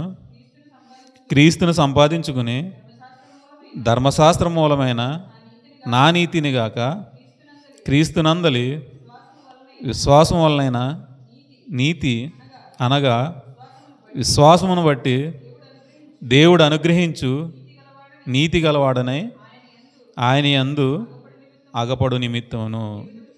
చాలు. ఇప్పుడు ఏమంటున్నారు? దేని నిమిత్తం సమస్తాన్ని నష్టంగా ఎంచుకుంటున్నారు? క్రీస్తును సంపాదించుకుని ధర్మశాస్త్రం మూలమైన నా నీతిని గాక. ధర్మశాస్త్రం వల్ల ఏ నీతి వస్తుంది? స్వనీతి వస్తుంది. ధర్మశాస్త్రం వలన నా నీతిని గాక. ప్రతి ఒక్కరు ఏ నీతిలో ఉన్నారు? స్వనీతిలో ఉన్నారు. క్రీస్తును సంపాదించుకోవాలంటే, యేసుప్రభు వారిని సంపాదించుకోవాలంటే మనకేం కావాలి? దేవుని నీతి కావాలి. ధర్మశాస్త్రం వల్లైన నీతి మనల్ని రక్షించదు. క్రీస్తునందలి విశ్వాసం వల్లైన నీతి అనగా విశ్వాసమును బట్టి దేవుడు అనుగ్రహించు నీతి గలవాడనై ఆయన యందు అగపడు నిమిత్తము. యేసుక్రీస్తు వారి యొక్క నీతి ఎప్పుడైతే మనకు ఆపాదించబడుతుందో అప్పుడు మనం అతి శ్రేష్టమైన జ్ఞానము నిమిత్తం మన సమస్తాన్ని నష్టముగా ఎంచుకుంటాం. ధర్మశాస్త్రమైన నీతిలో ఉంటే, ధర్మశాస్త్ర సంబంధమైన నీతిలో ఉంటే ఏమవుతున్నాం? లోక సంబంధంగా ఉండి దేవునికి దూరం అయిపోతాం. అది యేసుక్రీస్తు వారి యొక్క నీతిలోకి వచ్చినప్పుడు, ఆయన యందు విశ్వాసం ఉంచినప్పుడు మనం ఎలా తీర్చబడుతున్నాం? నీతిమంతులుగా తీర్చబడుతున్నాం. విశ్వాసం బట్టి దేవుడు అనుగ్రహించి నీతి గలవాడని ఆయన యందు అగపడు నిమిత్తం. యేసు ప్రభు వారి యందు మనం నీతిమంతులుగా అగపడాలంటే విశ్వాసం వలన మనం ఏం చేయాలి? మనకున్న సమస్తాన్ని వదిలిపెట్టాలి. సమస్తాన్ని ఏం చేశారు పౌలు గారు? అక్కడ నష్టముగా ఎంచుకున్నారు. దేని నిమిత్తం? యేసుక్రీస్తు వారి యొక్క జ్ఞానాన్ని, అతి శ్రేష్టమైన జ్ఞానాన్ని సంపాదించుకోవడానికి, ఆయన యందు నీతిమంతుడిగా కనపడ నిమిత్తం సమస్తాన్ని నష్టముగా ఎంచుకున్నాడు. ఐగుప్తులో ఎలాగైతే వాళ్ళు బానిసత్వంలో ఉన్నారో వాడిని ఎలాగైతే దేవుడు బయటికి తీసుకొచ్చాడో అలాగే మనల్ని కూడా లోకం నుండి బయటికి రమ్మంటున్నాడు. ఏ గుడ్డితనంలో అయితే ఉన్నారో ప్రజలు, ఆ గుడ్డితనం నుండి బయటికి రావాలంటే, దృష్టి పొందాలి అంటే యేసుక్రీస్తు వారి యొక్క రక్తంలో కడగబడాలి. ఆయన యందు విశ్వాసం ఉంచాలి. తద్వారా మనకి ఆత్మ సహాయం అందుతుంది. అప్పుడు మాత్రమే మన మనోనేత్రాలు తెరవబడతాయి, వెలిగింపబడతాయి. మన ఇష్టానుసారంగా బ్రతికేసి దేవుడు ఉన్నాడా లేదా అని అనుమానంలో బ్రతికితే దేవుడు మనకి కనపడ్డు. ఐగుప్తు నుంచి, వారి బానిసత్వం నుంచి బయటికి తీసుకొచ్చిన తర్వాత ప్రయాణంలో దేవుడు ఏం చేశాడు? వారి బట్టమాయ లేదు, చెప్పులు అరగలేదు, తిండికి లోటు లేదు, పగలెండ లేదు, రాత్రి మంచు లేదు, చీకటి లేదు, వెలుగుగా ఉన్నాడు. అయినా వారు దేవుని మీద సనుక్కుంటూనే ఉన్నారు. ఐగుప్తు బానిసత్వంలో ఉన్నప్పుడు వారికి ఏముంది? సరైనది వసతి లేదు, తిండి లేదు, రెస్ట్ లేదు. ఎక్కడ చేస్తున్నారో, ఎందుకు చేస్తున్నారో, ఎలా ఉన్నారో గ్రహింపు శక్తి కూడా లేనంత దౌర్భాగ్య స్థితిలో ఉండి దేవుని మొరపెట్టారు. ఆ దౌర్భాగ్య స్థితిలో నుంచి దేవుడు బయటికి తీసుకొచ్చి, ఆ బానిసత్వం నుంచి బయటికి తీసుకొచ్చి మంచి జీవితాన్ని ఇచ్చిన తర్వాత వాళ్ళు ఏమవుతున్నారు? మళ్ళీ తిరిగి దేవుణ్ణి సనుక్కుంటున్నారు. మమ్మల్ని ఇక్కడ చంపడానికి తీసుకొచ్చావా? మాకు ఇన్ని కష్టాలు పెడతాక మమ్మల్ని ఇక్కడ తీసుకొచ్చావా అని. దేవుడు మీకు మంచి దేశాన్ని ఇస్తున్నాను, మీరు కనానుకి వెళ్తారు, అక్కడ పాలు తేనె ప్రవహించే దేశం, అది అతి శ్రేష్టమైన దేశం. మీరు కట్ట నీళ్ళలో కాపురం ఉంటారు, వెయ్యని ద్రాక్ష తోటల ఫలాన్ని మీరు పొందుతారు, మీరు ఎటువంటి ఇబ్బందులు లేకుండా వెళ్ళి కాపురం ఉండడానికి అనువుగల దేశంలో మిమ్మల్ని తీసుకెళ్ళి పెట్టడానికి నేను మిమ్మల్ని తీసుకెళ్తున్నాను అని దేవుడు చెబుతున్నప్పుడు వారికి ఏం లేదు? గ్రహింపు శక్తి లేదు, దూరదృష్టి లేదు. ఎక్కడ తీసుకెళ్తాడు, ఏం చేస్తాడన్న కనీసం జ్ఞానం లేదు.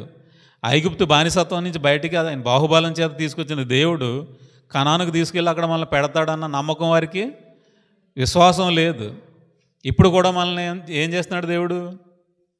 ఈ లోక సంబంధమైన బానిసత్వాన్ని బయటికి తీసుకొచ్చి యేసుక్రీస్తు వారి యొక్క రక్తం ద్వారా మనల్ని నీతిమంతులుగా తీర్చి కనపడని ఆ పరలోకానికి తీసుకువెళ్తాను, అక్కడ ఏడుపైనా, ఆకలైనా, దప్పికైనా ఏది ఉండదు, కన్నీరు ఉండదు. అక్కడ మీరు సుఖంగా ఉంటారు. మీరు కట్టని ఇళ్లలో కాపురం ఉంటారు, నివాసం ఉంటారు. తరతరములు మీరు అక్కడ నివాసం ఉంటారు. రండి, మీరు నన్ను విశ్వసించండి అని యేసుప్రభువు వారు మనకి వాక్యం ద్వారా సెలవిస్తున్నారు. మన యేసుక్రీస్తు వారి యందు విశ్వాసం ఉంచి మన నీతిమంతులుగా తీర్చబడితే మనకి నిత్య జీవాన్ని అనుగ్రహిస్తారు. అప్పుడు ఇజ్రాయేల్కి ఎలాగైతే వాగ్దానం చేశాడో దేవుడు, బానిసత్వం నుంచి మిమ్మల్ని తీసుకుని బయటికి తీసుకొచ్చి మీరు కట్టని ఇళ్లలోనూ పెంచని ద్రాక్ష తోటల యొక్క ఫలాలను మీరు పొందుతారు, పాలు తేనెలు ప్రవహించే దేశంలో మీరు కాపురం ఉంటారని వారికి కంటికి కనిపించేదాన్ని చూపించాడు. ఇప్పుడు కంటికి కనిపించిన దాన్ని మనకి చూపిస్తున్నాడు. ఎవరి ద్వారా? యేసుక్రీస్తు వారి ద్వారా మనకి నిత్య జీవం అనుగ్రహిస్తానని ఆయన మనకు వాగ్దానం చేశారు. ఆ వాగ్దాన ఫలం మనం పొందాలంటే ఆయన యందు మనం విశ్వాసం ఉంచాలి. ఎప్పుడైతే ఆయన యందు విశ్వాసం ఉంచుతామో, కనిపించిన దాన్ని ఎప్పుడైతే మనం నమ్ముతామో, అప్పుడు వారు నీతిమంతులుగా తీర్చబడి కనానుకు వెళ్ళడానికి అవకాశం పొందుకుంటారు. అక్కడ మన కట్టని ఇళ్ళలోనూ మన నివాసాన్ని ఆయన తీసుకుని వస్తున్నాడు. ఆయన కృపలో మనం ఉన్నప్పుడు దేవుని చేతి పనులతో ఏదైతే చేసి అక్కడ పెట్టాడో అది మనకు కనిపించింది. కనిపించేదానికి ఎవరైనా నమ్మి వెళ్తారు. ఇది కనిపించదు కాబట్టి మనుషులు ఏం చేస్తున్నారు? నమ్మలేకపోతున్నారు. ఎందుకంటే ఈ లోకంలో సాతాను ఏం చేశాడు? గ్రుడ్డితనం కలగజేశాడు. గ్రుడితనం కలగజేసిన గ్రుడివాడు ఏమంటున్నాడు? ప్రభువా, నన్ను నా దృష్టి కలగజేయి, నేను గుడ్డివాడిని అని కేకలు వేస్తున్నాడు. పక్క వాళ్ళు ఏం చేస్తున్నారు? మాట్లాడుకుంటున్నారు. ఊరుకుండు, మాట్లాడకు. ఇప్పుడు కూడా మనం ఆ కేకలు పెట్టగలుగుతున్నావు దేవుడి గురించి? ప్రభువా, నా దృష్టి కలుగజేయి, నా మనోనేత్రాలు తెరు, నేను గ్రహించలేకపోతున్నాను, అసలు పరలోకం ఉందో లేదో అనే గ్రహింపు నాకు లేదు, నాకు ఆ దృష్టి రావాలి అంటే, నేను గ్రహించగలగాలంటే నువ్వు నాకు దృష్టి కలగజేయి అని మనం ఎప్పుడైతే ఆయన అడుగుతామో ఆయన మనకి ఏం చేస్తున్నాడు? మన మనోనేత్రాలని తెరుస్తున్నాడు. పరిశుద్ధాత్మ దేవుని ద్వారా మనకి ఏం చేస్తున్నాడు? గ్రహింపు శక్తి అనుగ్రహిస్తున్నాడు. ఎప్పుడైతే ఆయన రక్తంలో కడగబడతామో, ఎప్పుడైతే ఆయన మీద ఆధారపడతామో, అప్పుడు మనల్ని నీతిమంతులుగా తీర్చి మనల్ని పరిశుద్ధులుగా నిలవబెట్టి పరలోకం యొక్క ఆ గొప్పతనాన్ని మనకి తెలియజేస్తున్నాడు. తన ఆత్మ ద్వారా మనకి ప్రతి దాన్ని గ్రహింపులోనికి తెస్తున్నాడు. ఇది ఉంది, కనిపించిన దాన్ని కనిపించే దానితో మనకి చూపిస్తున్నాడు. కంటి ముందు ఉన్నదాన్ని చూసి మీరు కనిపించిన దాన్ని నమ్మమంటున్నాడు. అది ఎలా సాధ్యం అంటే ఆత్మ ద్వారా మాత్రమే సాధ్యం అవుతుంది. కాబట్టి ఈ ప్రయాణంలో మనం దేవుని యొక్క కృపలో మనం ఆధారపడి ముందుకు కొనసాగితే దేవుడు మనకు ఎల్లప్పుడూ తోడుగా ఉంటాడు. శ్రమ ఉంటుంది, ఇబ్బందులు ఉంటాయి. ప్రతి ఒక్కరు మనల్ని వెనకలాగేవారిగా ఉంటారు తప్ప మనల్ని ఎంత మాత్రం ఎవరు ముందుకు తీసుకెళ్ళడానికి ప్రోత్సాహం ఎవరు? నువ్వు చేయగలవా? నీ వల్ల అవుద్దా? ఉందో లేదో ఎవరు చూసి వచ్చారు? అది అవుతుంది అసలు అని వెనక్కలాగేవారు ఉంటారు తప్ప ముందుకి తీసుకెళ్ళేవారు ఉంటారు, ప్రోత్సహించేవారు ఉంటారు. ఎందుకంటే వారికి కూడా ఉందో లేదో తెలియనప్పుడు వాళ్ళు ఏం చేస్తారు? వెనక్కే లాగుతారు. కాబట్టి ఎప్పుడైతే ఈ లోకం నుండి ఈ లోకం నుండి వేరే బయటికి రండి అన్నప్పుడు మనం వెంటనే మనకున్న దాన్ని వదిలిపెట్టి వచ్చినప్పుడు దేవుడు మనకి నిత్య జీవాన్ని అనుగ్రహిస్తాడు, గుడ్డితనాన్ని తీసివేస్తాడు. గుడ్డివాడు ఏం చేశాడు? ప్రభువా, నా కళ్ళు తెరువు అన్నప్పుడు దేవుడు పిలిచినప్పుడు ఏం చేశాడు? తనకున్న బట్టని అక్కడే పాడవేసి దిగ్గుని లేచి వచ్చాడు. వెంటనే పేదరు గారిని పిలిచినప్పుడు ఏం చేశారు? పేదరు గారు తమ వాళ్ళని విడిచి వెంటనే వచ్చారు తప్ప తర్వాత రాలేదు. చేపలన్నీ పట్టి సర్దుకున్న తర్వాత వస్తానని అనలేదు. వెంటనే వాళ్ళు ఆయన అనుసరించేశారు. వాళ్ళు విడిచివేసి వెంటనే ఆయన కూడా శిష్యులుగా వచ్చేసారు. అలాగే మనల్ని కూడా పిలిచినప్పుడు మనకు ఉన్నదాన్ని వదిలిపెట్టి వచ్చినప్పుడు మాత్రమే మనం రాగలం. ఎప్పుడు? దేవుని యందు విశ్వాసం ఉంచినప్పుడు, పూర్ణ ఆత్మతో, పూర్ణ బలముతో, పూర్ణ శక్తితో, పూర్ణ వివేకంతో ఆయన్ని అనుసరించినప్పుడు, ఆయన ఆరాధించినప్పుడు, ఆయన ప్రేమించినప్పుడు ఆయన వెంట మనం వస్తాం. వెంటనే రావాలి అంటే ముందు మనం దేవుణ్ణి నమ్మాలి, ప్రేమించాలి. దేవుడు ఉన్నాడు, దేవుడు సమస్తాన్ని చేశాడు, సృష్టికర్త ఉన్నాడు, ఆయన మనం ఆరాధించాలి అని ఎప్పుడైతే మన మనసులో దేవుని గురించి వెతికిలాట మన మనసులో ఉంటుందో అప్పుడు మాత్రమే మనం దేవుని వైపు రాగలం. ఈ లోకమే శాశ్వతం, ఈ లోకంలో ఉన్నదే శాశ్వతం అనుకుంటే మనం దేవుని వైపుకి రాలేము, ఉగ్రత పాలైపోతాం. కాబట్టి దేవుడు ఆల్రెడీ ఐగుప్తు దేవతలకి తీర్పు తీర్చేశాడు. ఇజ్రాయిల్ బయటకు వచ్చేటప్పుడు యేసు ప్రభు వారు తన సిలువలో సాతాన్ని చితకతొక్కేశాడు. ఇంకా వాడికి ఎంతమాత్రం అధికారం లేదు, పవర్ లేదు. వాడు భయపెడతాడు తప్ప అంతకు మించి వాడేమీ చేయలేడు. మనుషుల ద్వారానే వాడు మనల్ని ఏదైనా చేయగలడు. వారు మనల్ని కొట్టినా, తిట్టినా, చంపినా ఎవరి ద్వారా వాడు వస్తాడు? మనుషుల ద్వారా మాత్రమే వస్తాడు. మనుషుల్ని వాడు ప్రేరేపిస్తాడు. మనుషుల్ని ప్రేరేపించి మనల్ని కొట్టేలాగా, తిట్టేలాగా, బయటకు వచ్చేసేలాగా ప్రేరేపించి మనల్ని ఆడి ప్లాన్ని సక్సెస్ చేసుకుంటాడు, నెరవేర్చుకుంటాడు. మనం అందులో ఎంత మాత్రమో పడకూడదు. దేవుడు ఏం చేస్తున్నాడు? మారు మనసు పొందడానికి మనకి అవకాశం ఇస్తున్నాడు, ప్రేరేపిస్తున్నాడు.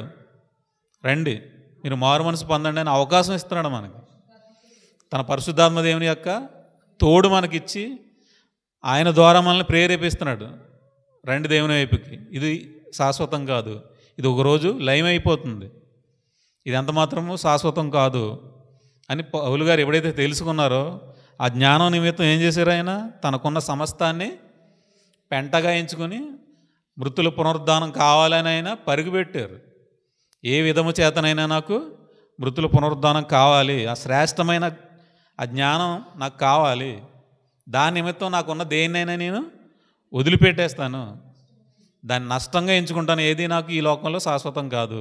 ఎలా అయితే ఐగుప్తు నుంచి వారు అన్నీ వదిలిపెట్టి ఎలాగైతే వచ్చారో, అక్కడ ఒకవేళ భూములు కొనుక్కొని ఆస్తులకు సంపాదించుకుని అక్కడ కట్టుకున్నా ఏమైంది? అది విడిచిపెట్టి రావాల్సి వచ్చింది. అలాగని వాళ్ళు పేదలుగా రాలేదు, ధనవంతులుగానే బయటకు వచ్చారు. దేవుడు అలాగే తీసుకొచ్చాడు. ఇక్కడ కూడా మనం ఆస్తులు, మన ఐశ్వర్యాన్ని, మన కీర్తిని, మన అధికారాన్ని వదిలిపెట్టి దేవుని వైపు వచ్చినప్పుడు మనల్ని ఎంతమాత్రం నిరుపేదలుగా, ఏమీ కానివారుగా మనల్ని దేవుడు తీసుకెళ్ళడు. మనల్ని ధనవంతులుగా చెయ్యాలని యేసుప్రభు వారు ఈ లోకానికి తను దరిద్రుడుగా వచ్చాడు. తన దారిద్ర్యత్వం ఏమైంది? మనకి ఐశ్వర్యమైంది.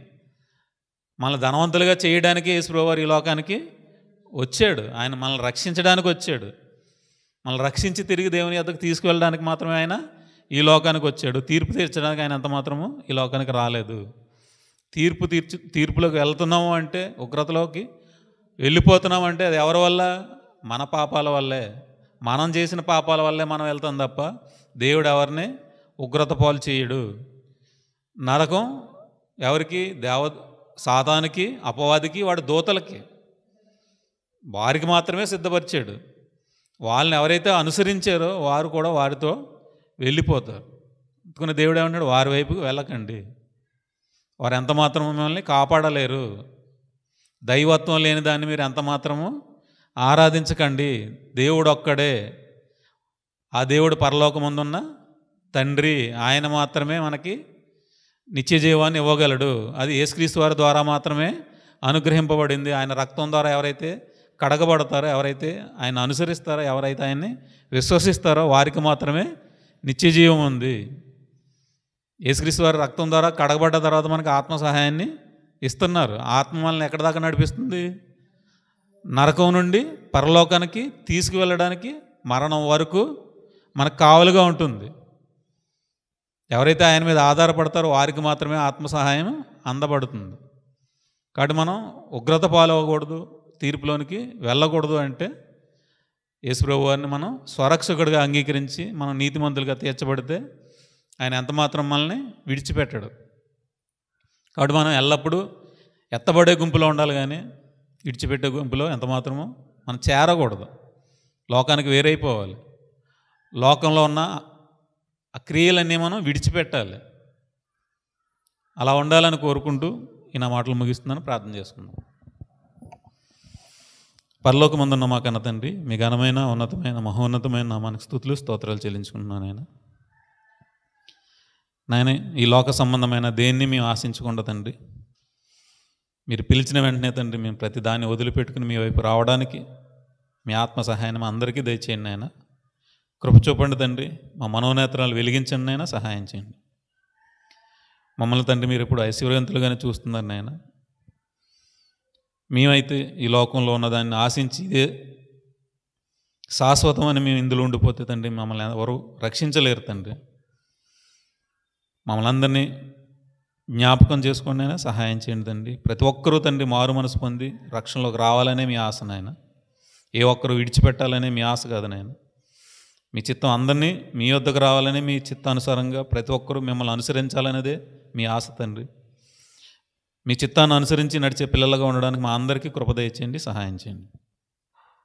అనేకులను తండ్రి మీ వైపు తిప్పడానికి మాకు కృప దయచేయండి. మీ పరిశుద్ధాత్మ సహాయాన్ని మా అందరికీ దయచేయండి నాయన. తండ్రి మేము ఎల్లప్పుడూ మిమ్మల్ని మహింపరిచే పిల్లలుగా ఉండడానికి కృప దయచేయమని, మహిమ ఘనత ప్రభావాలు మీకే చెల్లించుకుంటూ యేసుక్రీస్తు వారి పేరటి ఈ ప్రార్థనా మనవులు సమర్పించుకుంటున్నాం మా కన్న తండ్రి. ఆమెన్. అందరికీ వందనాలు.